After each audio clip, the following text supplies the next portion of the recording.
Advisor of Chandigarh. Mr. Duggal has held a variety of posts after a period as a short service of Commission Officer in the Army.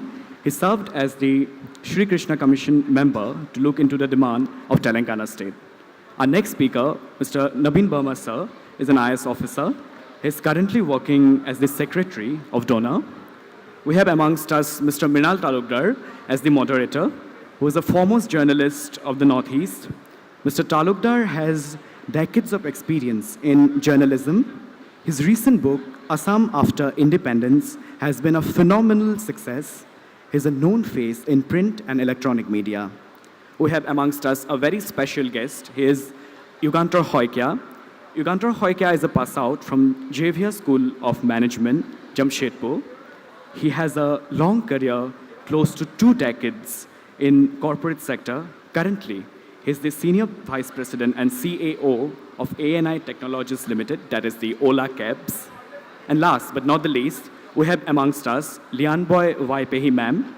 Dr. Lianboi Vaipehi teaches at the Indraprastha College for Women in New Delhi. With 10 years of experience behind her, she is an expert in international relations as well as environmental politics. We are really grateful to all our panelists who have agreed to be on this topic, because as we understand, any discussion on Northeast, any discussion on its trade potential, any discussion on its development cannot be completed without a serious narrative or without a serious understanding about the Act East policy. As we have seen, the issue of connectivity often comes out when we talk about Northeast. People try to invest, but they say there are no roads, there are no air connectivity, there is no proper broadband. But all these issues could be tackled if we have a proper understanding of the Act East and how it could be tackled in the real field, how it could be used as a tool or as a measure in making all these problems possible as a solution. So we also believe that different stakeholders have to take part in this. We, as students, need to understand the intricacies of this policy, not at a policy level only, but also how to implement. Because any discussion on policy analysis is incomplete without the last mile delivery of the services. And we sincerely believe that Act East shouldn't be limited only to the foreign policy circle, because as we often see that these discussions or these talks are often limited to a particular circle who already know about the topic or are ready to digest anything on the topic. But this discussion will be specifically for those, our students, who are not entirely aware of this topic. They know, but they need to know more. So we'd like to highlight on those aspects.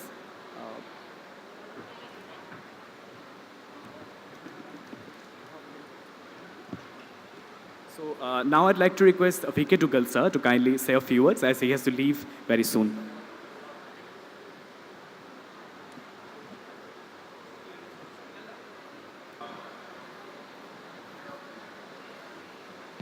My right is, we all know former Home Secretary and former Governor to Manipur, Mr. VK Duggal. We have my right, Yugantar Saikia, Industrialist Vice President in Ola. And to my right, to my left,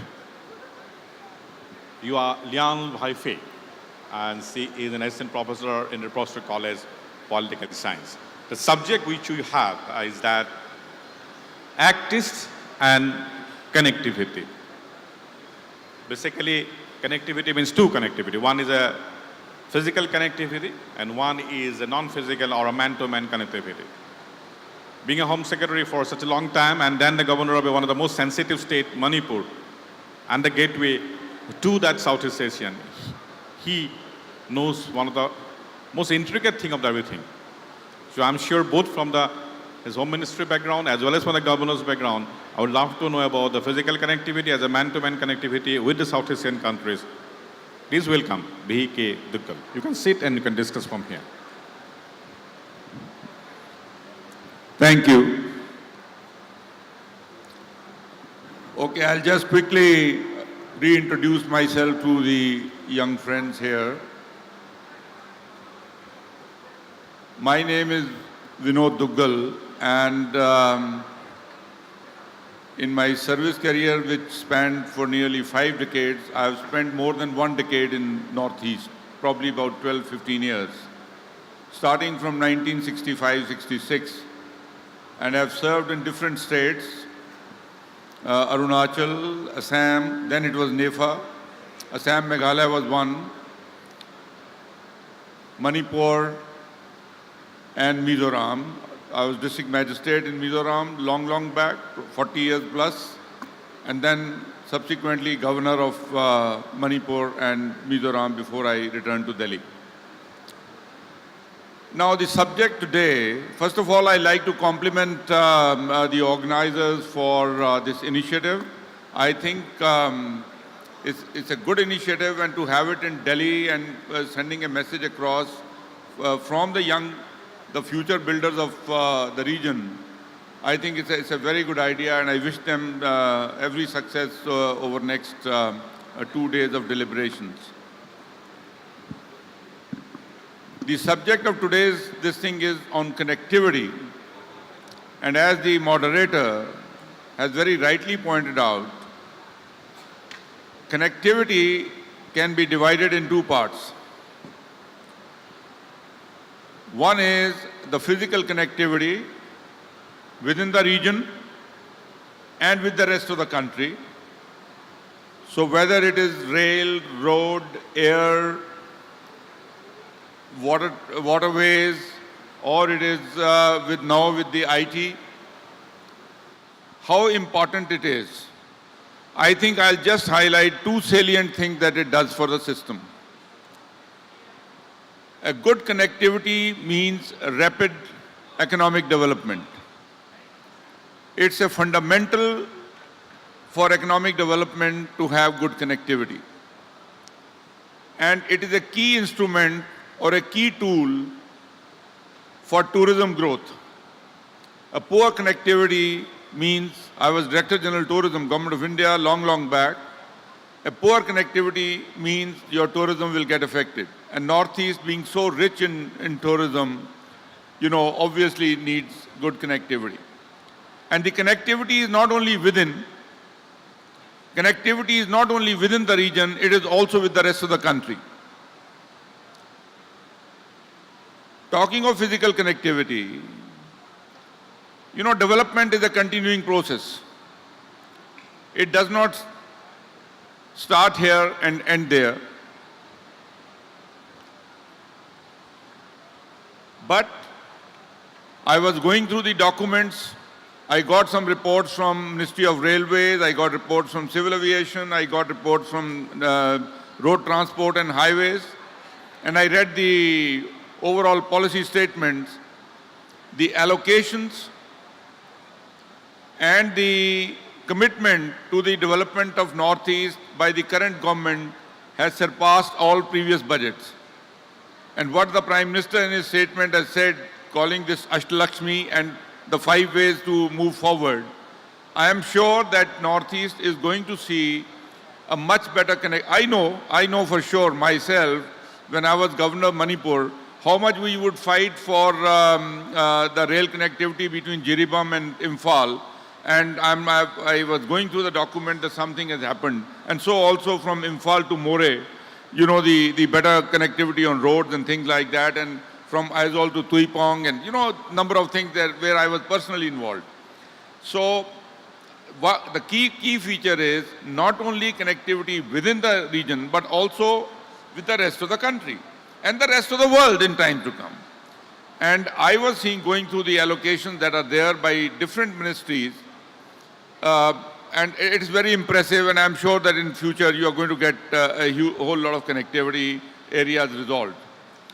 I want to find out from the organizers, I hope, other than the ministerial colleagues who had come in the morning, you have invited the concerned ministries, like Home, like Information Technology, like Civil Aviation, this thing, to know what the difficulties are in Northeast and take a note of that.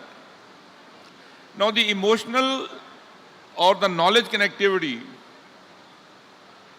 is a very sensitive issue. The people in the mainland, still many of them, it's not the first conference I'm speaking, I speak several times, and I do bring in this reference also. Go back 10, 15 years and there was a huge north-south divide. the north will look at south very differently and the south will look at north very differently. But with the coming up of, say, mega cities like Bengaluru and Hyderabad, that divide has reduced. But with Northeast, the divide is still there. There are some preconceived notions, preconceived conceptions about the Northeast. You know, it is a different land. It is, you know, there's an insurgency all over. It is backward in all respects and things like that. That it worries you. It worries you. I mean, recently you must have read in the newspapers or must have seen on the television when an educated, well-established person like Priyanka Chopra says that Sikkim mein to insurgency hai. I mean, there cannot be a bigger howler than a shocker than that. Insurgency. I mean, okay. I mean, I was district magistrate Mizoram in '76. If some Mizo friends are there and elderly, they will know that we signed the first peace agreement with the MOU with the MNF. And times have passed, and Mizoram later when I went as governor is a very peaceful place. And I was talking to some officers outside, even in Assam and Nagaland, Manipur, where there's a little bit of a chutput of a problem here and there and things like that. It is at a much lower scale. But the problem is of how we conceive here in this part of the world. The second problem on this is knowledge integration or the emotional integration. It is a shocker that people from the mainland still feel Northeast people as a different lot. It is a fact, it's a reality. We cannot shy away from that reality. And I think it takes two to tango. I think the people from Northeast, the students or I know their capabilities as, you know, I have served there for many, many years. So whether it is healthcare, whether it is IT, whether it is service sector or whatever it is, hospitality, they are world class. They can beat anybody. So, but what happens is this cultural integration is something where that one has to work, that your culture gets reflected in your day-to-day life vis-a-vis where you are there, and the local culture is something that you adopt, so that the things move pretty good. I had a lot to speak on this subject. I have to apologize. My time was 11:30, and you know, like in old days, Akhamiya, they used to say, lahe lahe hobo. I was sitting outside having cups of tea. So I got my opportunity only at about 12:20, so I had to leave at 12:30. But if there is, having worked there for 15 years or so and having held various positions in Government of India as Secretary, as a Minister, if there is anything, any question that the audience may have on the broad concept of connectivity, on the broad concept of what it can do for the country, what it can do for the region, I'll be very happy to answer because I have to leave in next couple of minutes. Thank you, Mr. Moderator. Thank you, sir. I thought we would have got much more time to know much more things about you since you are running out of time. So I will not hold you back because as a governor of Mizoram and Manipur, and they may have some questions. So will you step back or? No, if there are any questions, I will answer quickly and then I move back. Yeah, but because he is in a hurry, if there is any question, I can take say one or two questions. Yes, that young... I can see one hand raised there. Yeah, please. Please volunteer, you can take. Give her a mic. Come over, I can hand over this mic.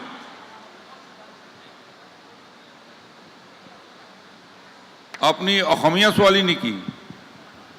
Akhamiya? No. I alap.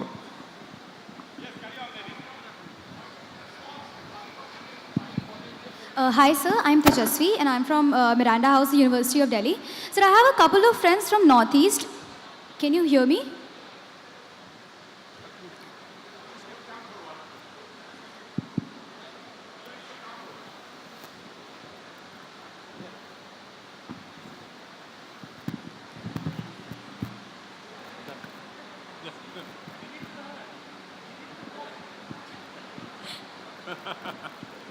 Okay. Hi, sir. I hope I'm audible right now.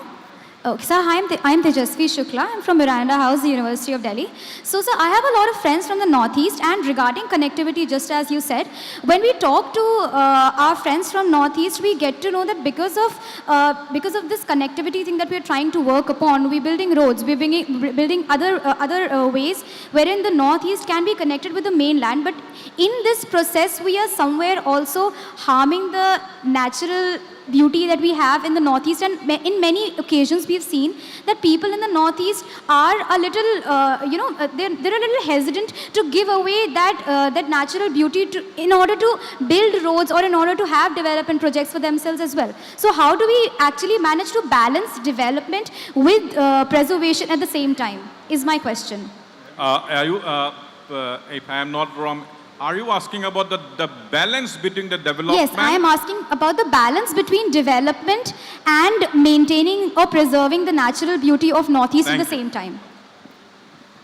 Good question. I think it's a very good question. And since I have handled this subject as Special Secretary Environment, I can throw some light on this. Now, this is not only typical of the Northeast. Development and preservation of natural heritage, development and its impact on climate change, development and its impact on flora and fauna. This is a conundrum which is very, very difficult to solve. I will talk from personal experience, I have worked in the development ministries.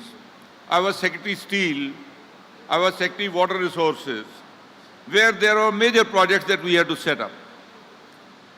But then when I was Special Secretary in the Ministry of Environment, we will be raising objections to very projects which we will be plugging on the other side.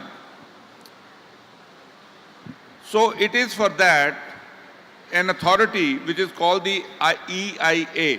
I am talking of major projects. I am not talking of, I know Assam faces a major challenge on that. When I was in Manipur, we faced major challenges on that. There is an authority called the Environment Impact Assessment Authority. So any major proposal that comes, it gets referred to that EIA system and in the Ministry of this thing, and they are the ones who have an expert committee under them. Listen, there will always be problems. If I say there will be no problems, I think I'll be telling a lie. There will always be a problem, but a balance has to be achieved. You cannot ignore the economic development of the country. Look at United States, for example. Look at United States. Now, what is our coal policy? And now he's gone back to, the president has gone back to coal to create more jobs, more this thing, more power and things like that. I am not a supporter of that. I am not anti that.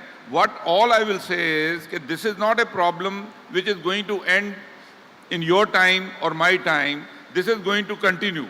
And there will always be a battle between development and preservation of environment.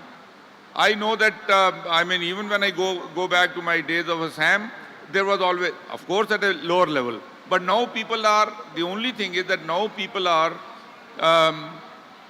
far more conscious about environmental issues. Whether these are the Meda Patkars or these are the Sunita Narayans or these are whosoever it is, they are far, far more aggressive, they are far, far more vocal, and obviously government pays the right amount of attention to that. So I don't think I can satisfy you by saying one way or the other. All I will say is that this battle will go on, and maybe people who have greater influence will win. Thank you. Thank you. Sir, there is one more hand. Can you take one more question, or you want to leave? There is that young man over there. Oh yeah, please.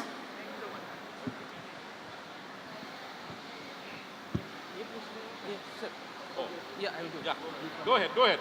Please go ahead. Yeah. Hello. Good afternoon, sir. One request. Says sir is in a hurry. So I'll take your questions short and your questions short. Don't make it long. Before then we have to continue. Yes, sir. There's no Thank more you. hand plays for this round. We have another rounds. You can definitely ask questions. Okay, sir. Thank you. I'm Manas this side. I passed out from MIT University, Noida. I did my BTech from there. Sir, I have a very important question regarding the integration that we talk about while connecting Northeast.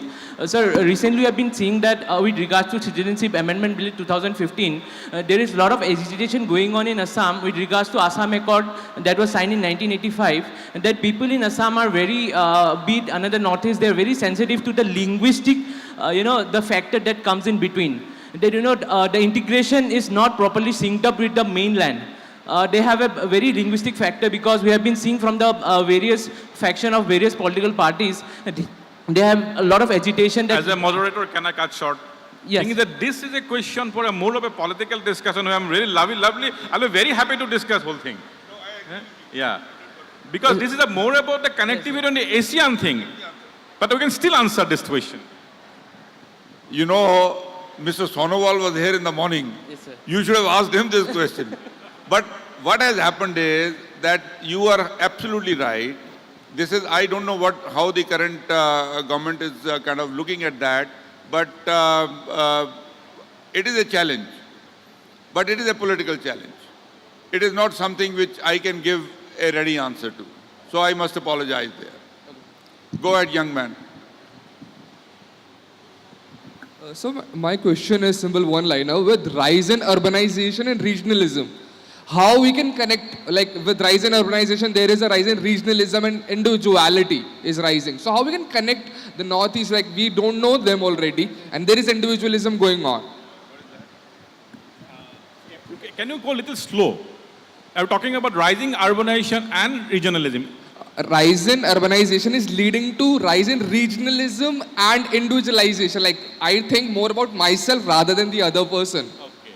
So like how we can connect. What he said is rising urbanization equal to rising individualization, rising greed, this kind of rising greed, rising because of the rising urbanization, rising greed and individualism. Okay.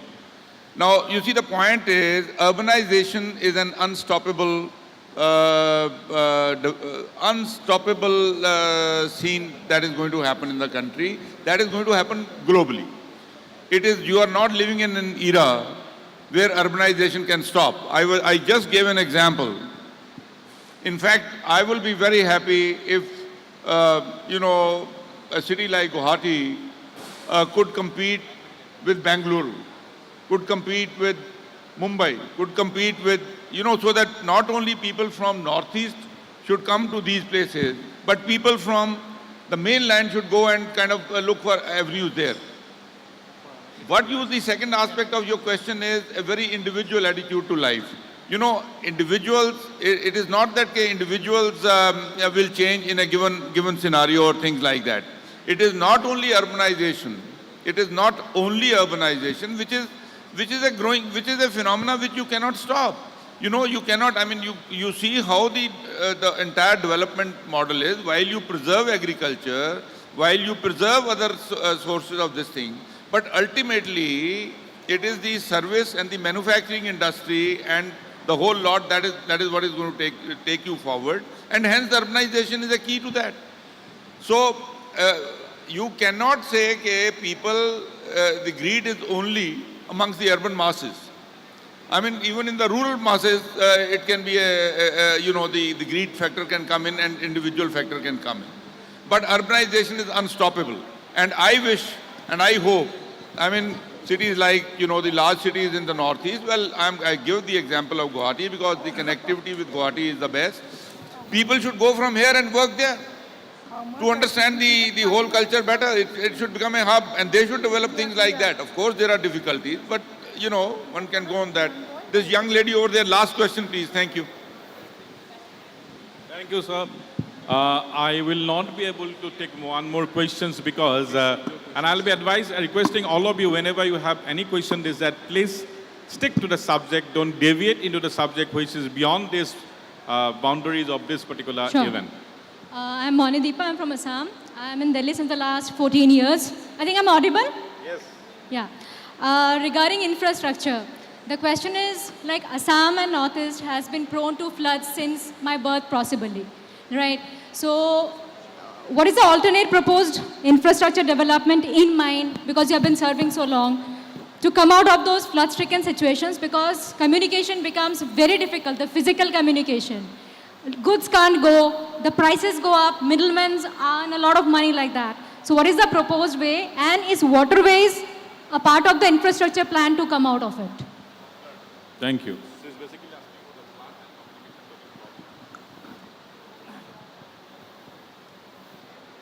Okay, don't take me, this next statement which I am going to make, don't take me seriously, and it should not be a matter of record.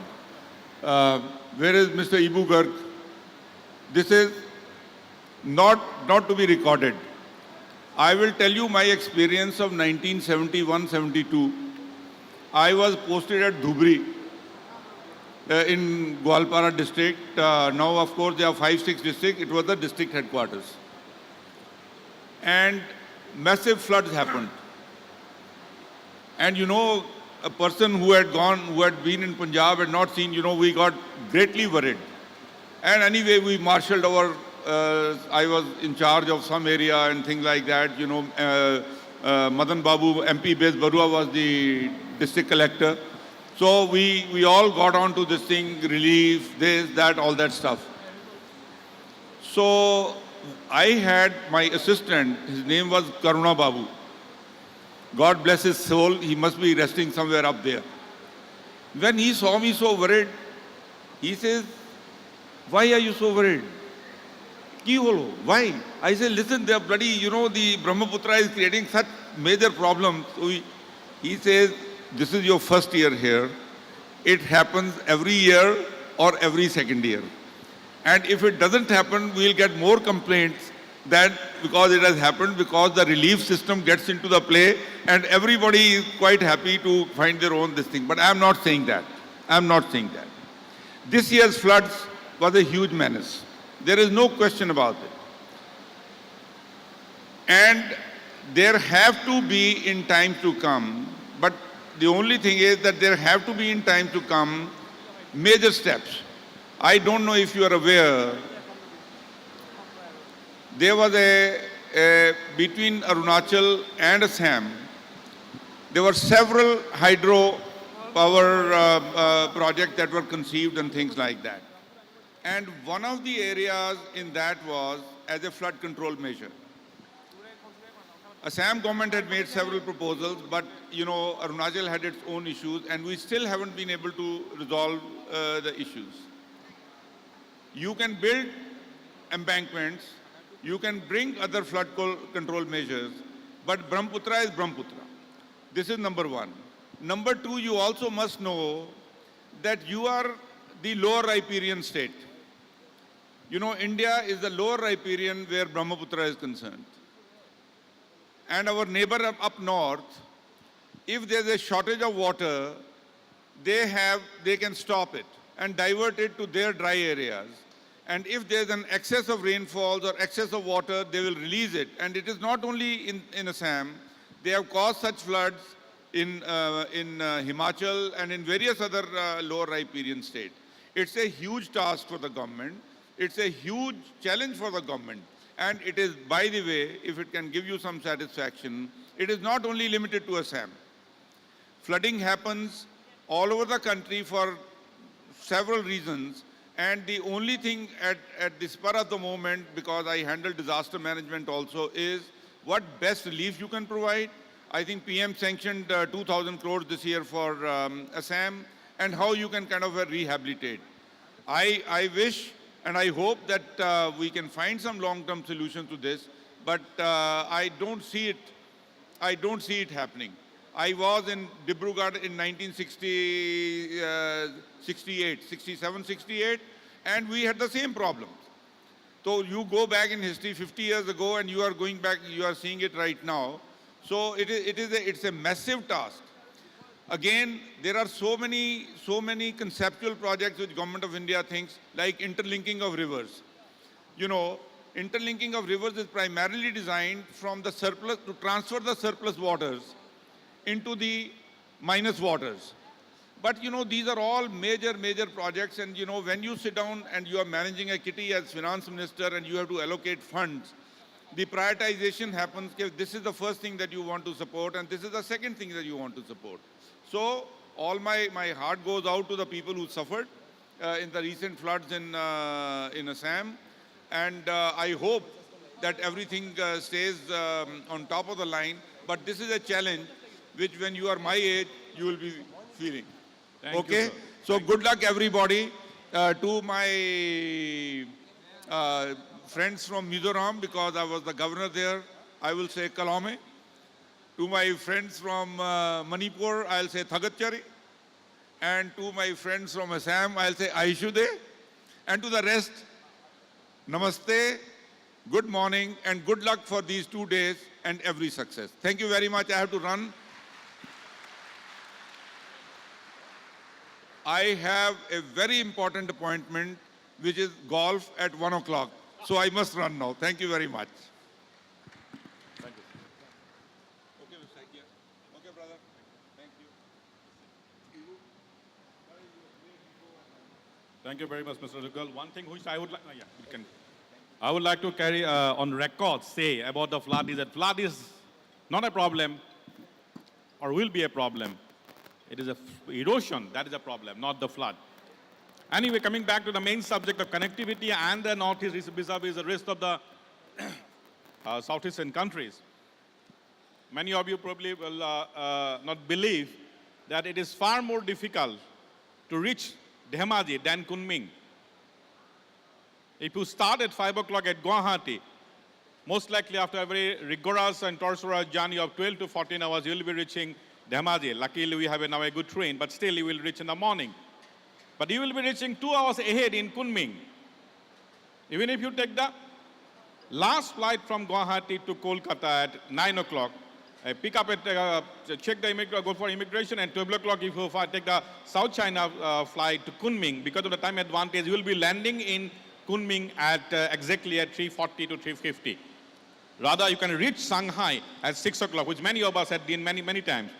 So by starting at 7 o'clock at home in Guwahati, next morning you can have breakfast in Shanghai. That level of connectivity is very much available there, and it's very affordable also. Anyway, to carry forward whatever we are discussing, Lianboi Vaipehi will be talking about connectivity. She is in the faculty, an assistant professor of Indraprastha Women's College. Please.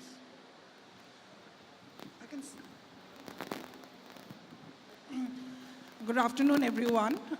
Since I'm a faculty, I'll be talking more about from the quite an academic perspective.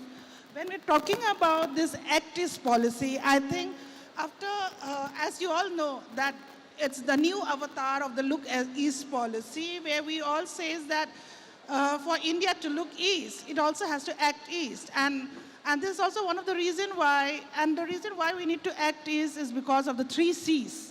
The 3 C's being the connectivity, commerce, and also a lot of the culture. Because when we're talking about culture, I know the former speaker said about how Northeast culture alienate Northeast people from the rest of the country. But here I would like to differ, because if we go back to the historical time, the East Asian countries or the Southeast Asian countries have had a lot of India's cultural influences thanks to the Cholas and the Kalingas during the ancient time. And also if you see it in terms of the Buddhist and the Hindu, if you see it, a lot of the temples in, be it in Bagan, if you go to Myanmar, if you go, it has a lot of Hindu and Buddhist influence. Angkor Wat temple in Cambodia. And you have it, you see it. For example, the Ramathain epic in Thailand is strongly influenced by our own Indian mythology of Ramayana. And if we go about, besides going about this historical cultural connect, if you see it, a lot of the border areas in Northeast cut across various ethnic communities. For example, in Arunachal, you have the Galo communities, where the northern part of Galo stays in the Yunnan province of China. And likewise, you have in Nagaland, where the the Tuensang district cuts across the Nagas on the eastern borders of who are in the eastern frontiers of Naga states in Myanmar, and likewise as you come down to Manipur, you see in Tamil and More, you find a lot of people from ethnically who stays in Manipur, also having a lot of cultural linkages with Kalyamyo. Then you come down to south in Chin. So, and also like I remember a lot of the elderly generations in the Northeast, when Calcutta was the capital of India, we see a lot of people who had to, like the students now, who have the opportunity to come and study in Delhi University. Those were the times when people used to go to Chittagong or Dhaka University to get themselves educated. So here, when we're having this Act East or the connectivity, is just about reviving back the past of the cultural connects that we, the Northeast, have with the nearby region. Now the problem here again is because our roads which we're connecting, I mean, if we go back again, I mean, if I just quickly mention about the historical factor, I should not forget about the Second World War, where the Japanese forces came down and the battle was fought in Imphal, Kohima, and until Kohima it has come in. So as a result, a lot of where the Allied forces led by the British came and constructed a lot of these roads. Now if we try to revive back these roads, I mean, I think we should to also try to see that. Because there are disturbances when you're holding it at the bottom. Okay, thank you. Yeah, I hope I'm audible now. Yeah, so, I'm sorry, the noise is not very.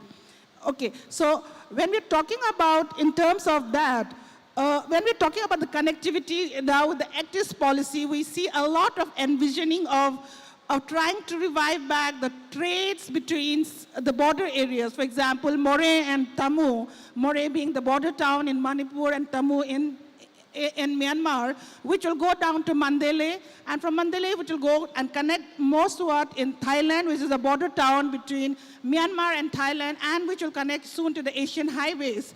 Now we are talking about also of the in Mizoram and the other various connectivities of where this can form as a, because the Northeast has always part of the Silk Route. Now here we have the government is committed to revive back those old historical trade linkages, but in terms of the constraints, we see a lot of constraints because these are also the areas which has insurgencies, and also has a lot of disconnectivity in terms of the roads, because as you all rightly mentioned, floods, landslides, and the roads which is not really broad enough to carry on the new modern technologies. Now, what I want to say out here is in terms of the connectivity, what is the political will of the people here? Because the government also has to bring in some kind of sort of not top-down approach, but a bottom where the people of the Northeast has to be part of the stakeholder. And it's only when the people realizes, because it's lots of opportunities if you see it, because many people in the border areas of Myanmar comes to the Indian part of the Northeast region for better medical facilities and better educations. And if we can try to harness this with a more larger participation with recognizing the stakeholder of the local populations along with the government, I think that will go a long way in bringing up. And also, like we have also discussed about the larger connectivity and the larger share, so that when we're talking about the Northeast, and maybe then it will also be, but for Indian to recognize Northeast to be part of India is also to recognize that they are also part of the larger pan-Asian identity. Thank you so much. Any questions is more than welcome. Thank you very much, Lian. Always, whenever we talk about Southeast Asia or connectivity, we always think about More and Tamu, but we don't think about the Bangladesh part. As Conrad Sangma was rightly saying, from just 4 hours from Tura, I'm sure in the guests and the audience, there are many people who must have gone for a joyride to Dauki River in Meghalaya, Bangladesh side. Dauki River, whenever you go and see the internet, you see a crystal clear water and many people go to take selfies. But the fact remains that whenever you go to Dauki River, Hundreds of people go from Assam, Guwahati and Shillong every day, tourists. It is almost a circuit now. Because either is Shillong, then Cherrapunji and then Dauki. But I'm specifically talking about Dauki. Whenever you go to Dauki, you will see a big river. About 50 odd boats are plying in the Indian side, which each of them are taking pictures because of the crystal clear water. And then when you are going towards little ahead, I'm talking about the Bangladesh side, there is an invisible boundary line in the river itself dissecting India and Bangladesh. And interestingly, hundreds of tourists, revelers are on the other side, are also enjoying the same way. Never anywhere in the Northeast you will see two countries tourists are enjoying at the same point. Hundreds and sometimes in thousands. And obviously numbers are far higher and greater in Bangladesh side because there are plains, much more, it's almost like a beach there, sandy. We have a much more hill. So whenever you go to Dauki, please see and you understand what is connectivity, what is tourism connectivity. There is no infrastructure whatsoever. You will get some small people selling some fruits or some vendors are selling something, but there's no infrastructure whatsoever. But it's a beautiful way of seeing of how we can progress from there. And then from Dauki point is hardly about 40 kilometers is Sylhet. I used to love go there, but again there is a immigration problem. Not problem, immigration facilities are not available there. You have to get the visa all the way back nowadays in Guwahati or Shillong or in Sylhet. But thing is that Dauki point is so beautiful and is enjoyed by both sides. If this can be now, maybe from the startup funds, from the government of India or donors, something can be done because Meghalaya has been doing tremendously well as far as tourism is concerned. But in Dauki, both sides, I don't know what kind of mechanism they can do, but there can be some kind of tamu kind of mechanism or each other crossing each other with maybe 10 hours, 5 hours, 7 hours, but this will give a tremendous boost of tourism because every day more than 3,000 to 4,000 people go there from both sides, India and Bangladesh. I will now call upon Senior Vice President of OLA, Mr. Yugantar Saikia, to give a different perspective about this regional connectivity and also like to see if he can draw some line about the job opportunities to this extent. He would like to go there. Thank you.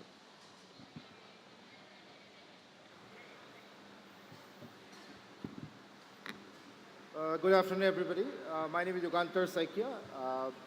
It's good to be back here. I was in Delhi University from 1991 to 1994. I come from a small town in Assam called Sonari, then where I studied earlier, and then went to study in Cotton College, then in Delhi University, and went to do my management degree much later. I must say, I don't feel competent at all to talk about, I think, active policy or connectivity. I think in my sphere of work, with my limited knowledge, I am going to try and share my own perspective on 2-3 specific things. We talked about connectivity from an emotional point of view. We also talked about the economic connectivity, right? These are two things I thought that probably, I can just share my thoughts and I'd like to hear if there are any questions and make it more interactive. Can you hear? Is it better?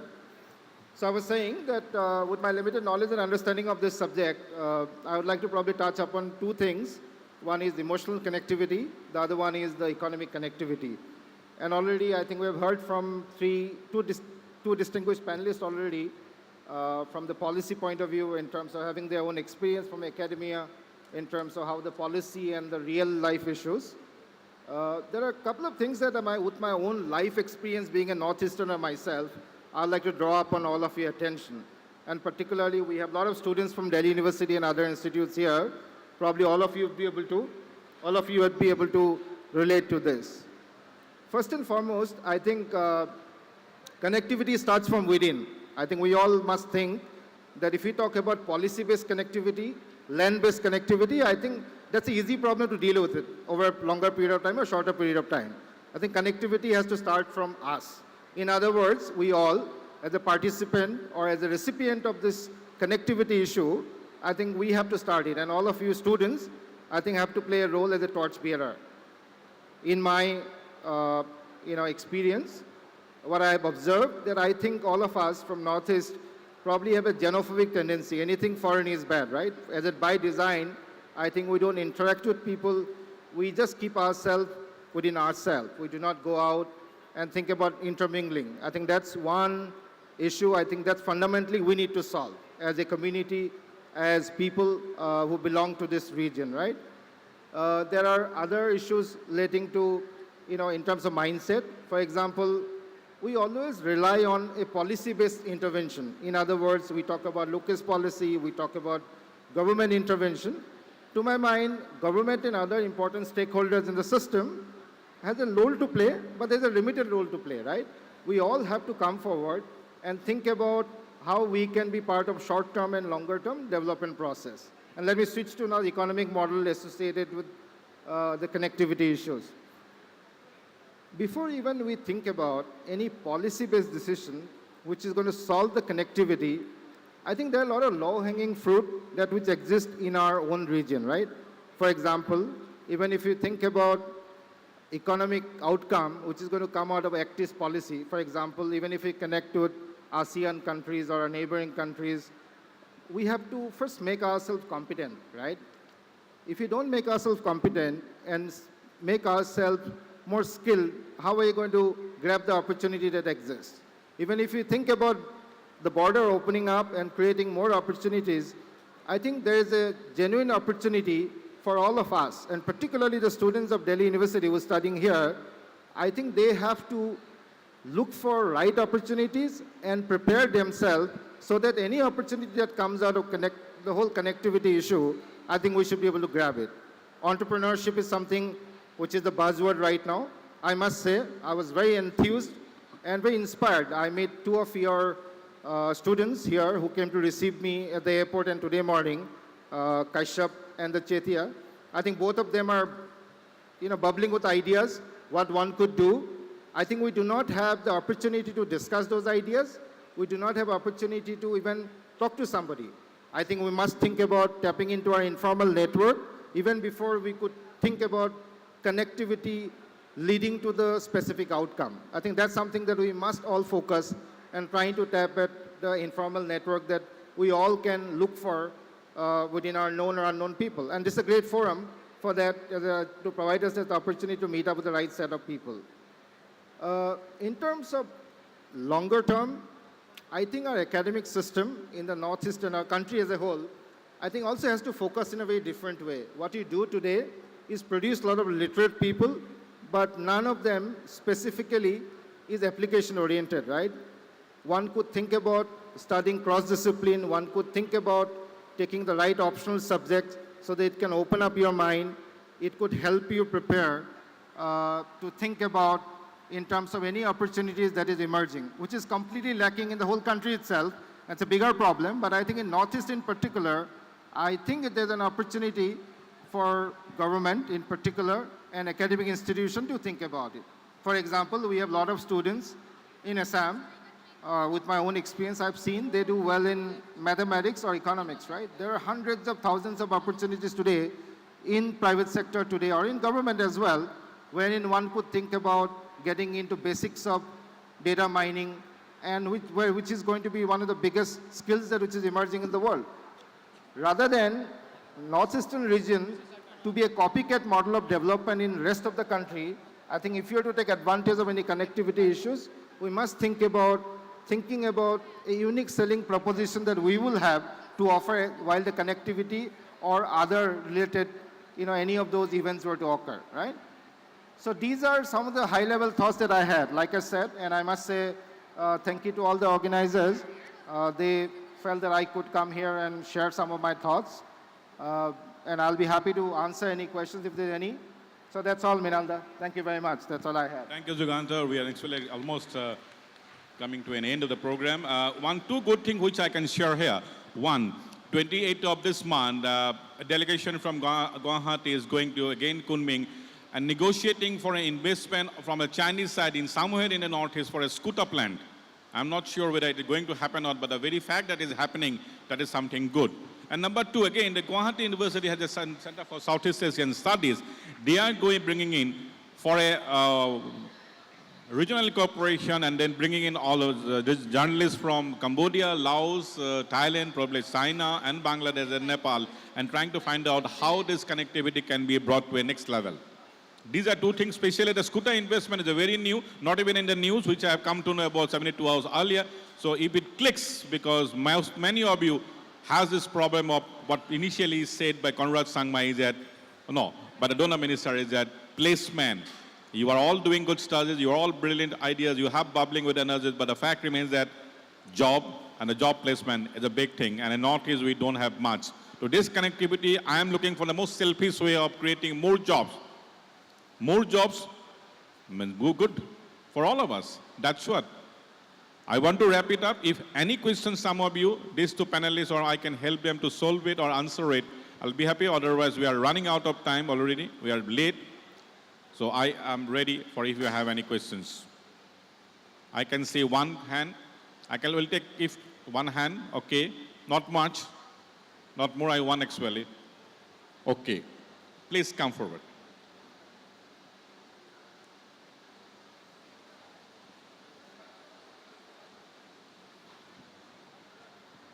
Hello. Thank you. Please be brief so that and go slow so that we all understand, everybody can understand and reply properly. Hello, my name is Prerona Sahoria. I'm a research scholar at JNU. Can you be a little louder and put the mic in front of you? Okay, my question is, since the first speaker also talked about knowledge and information as a source of connectivity, and ma'am talked about the academic aspect. So my question is, in CBSE, NCERT textbooks, there is the history of the northeastern states is completely missing. Ma'am talked about the history of the northeast, which is really important, but it's completely missing from any of the textbooks. Studying within the northeastern states, I am not aware of the history of the northeast itself. In such a scenario, how can we expect the rest of the country to know about the northeast? I mean, even in the geography, I'm just talking about history particularly, but other textbooks as well. So secondary education, which is the most important, I think, in terms of informing people. So in schools, this is completely missing, the history or geography of Northeast. So I mean, I see this as a problem. Is there any steps taken towards this? Will there be any steps taken towards this? I have a very brief answer to that. Can I answer? Yeah. Very good question. I think this is one of the very important, vital missing link. Why Northeast has not been able to be connected with the rest of the country. And this is also a very important recommendation made by Mizoram committee, where I was a member also. And also a policy and a study has been done where we have advised and asked the NCERT to introduce the history of the Northeast for the text of the students. And also this is, I think, it is missing in the high school level, at the elementary level, but I would like to believe, because I've studied in Shillong, where for history honors, they study history of the Northeast, from the Battle of Yandabu, or be it the Battle of Horaigat, where the Ahoms defeated the Mughals, and we forced them not to come, because the Mughals had gone down till Hyderabad, you know, as we all know.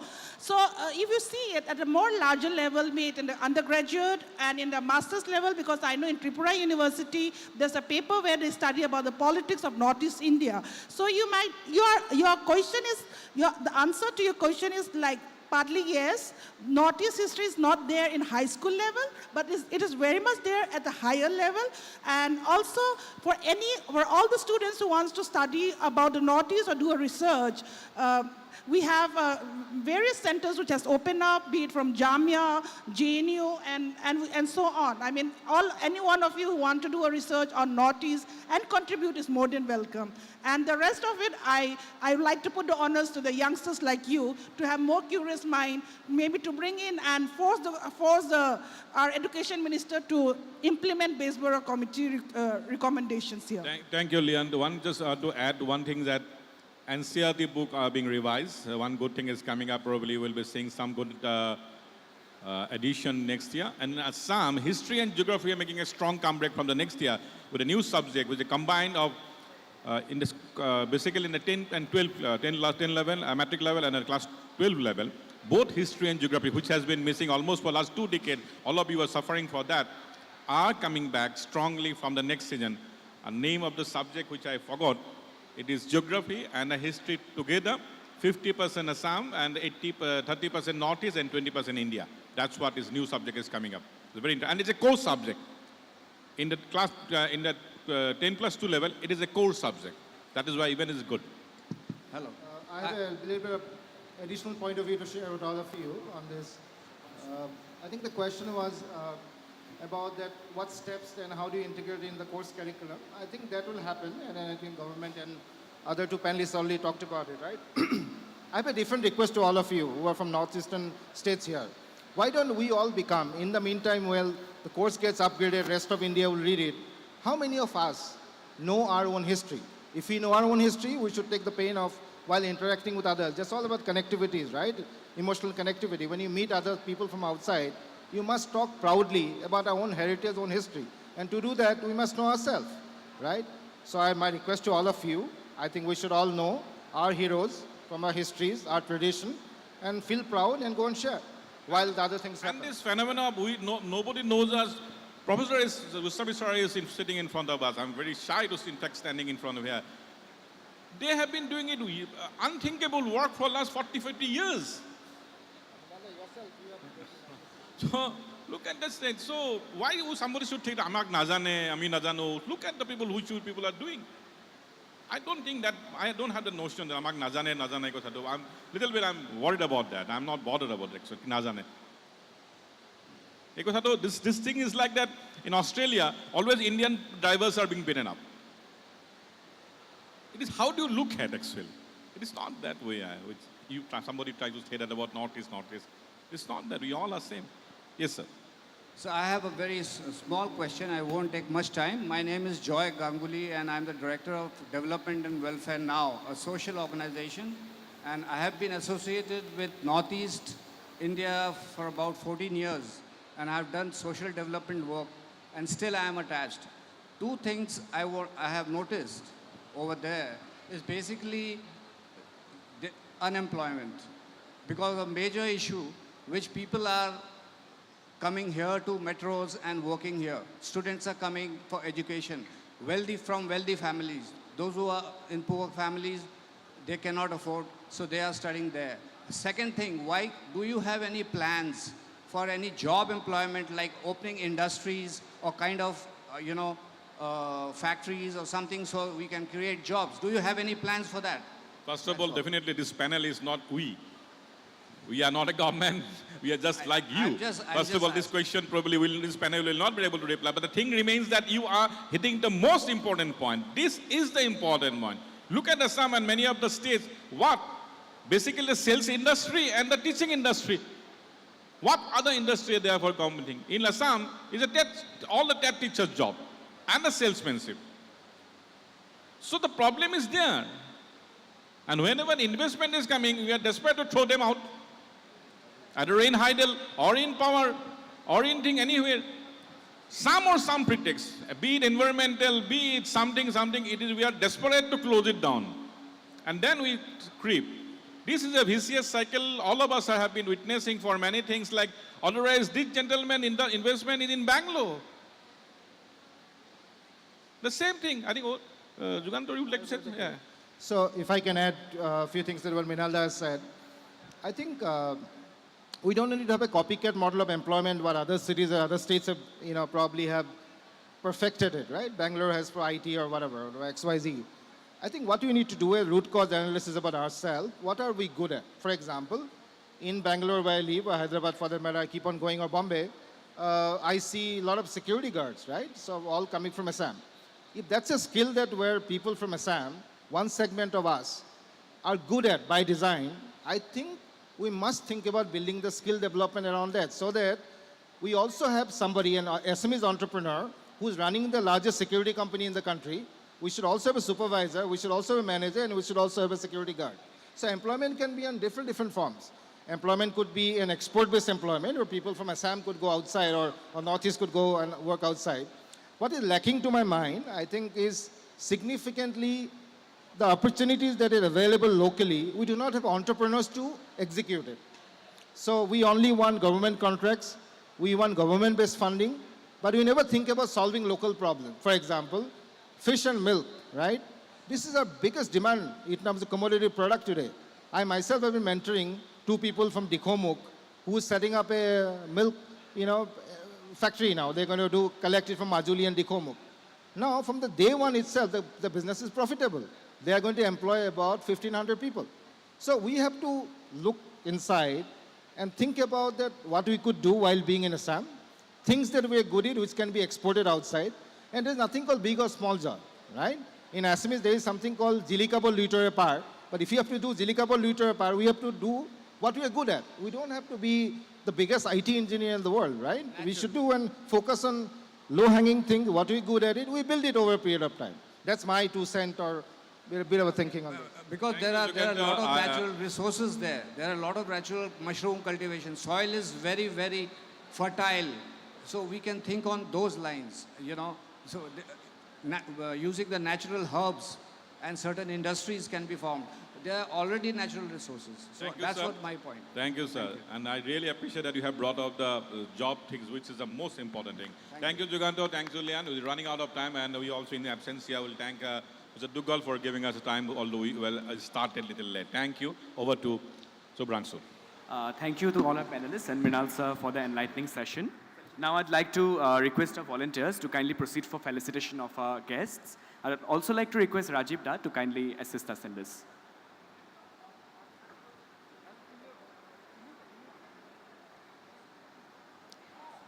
They'll be presented a memento, a book, and a Homia Gamusa in this felicitation. One copy of Arunodoi souvenir will also be there as the felicitation package. A huge round of applause for this enlightening session and all our great panelists who threw light on this topic.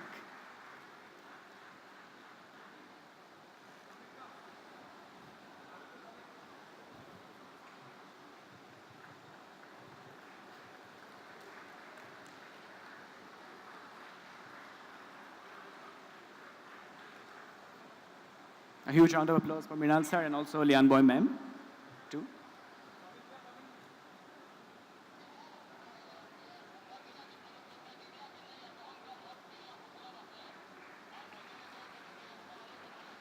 Thank you. Lunch is being served outside, so you can have it there. We'll again meet at 2:15 for the next session, which is 5 ideas for a developed Northeast. We'll have Sanjukta Parashar ma'am, Jitendra Goswami sir, and many others in that session. So we'll meet sharply at 2:15. And you can, and also we'll have cultural evening in the 5:15, and also a session by Joy Borwa sir. So kindly be there, and you can now proceed for the lunch. Be there here at 2:15.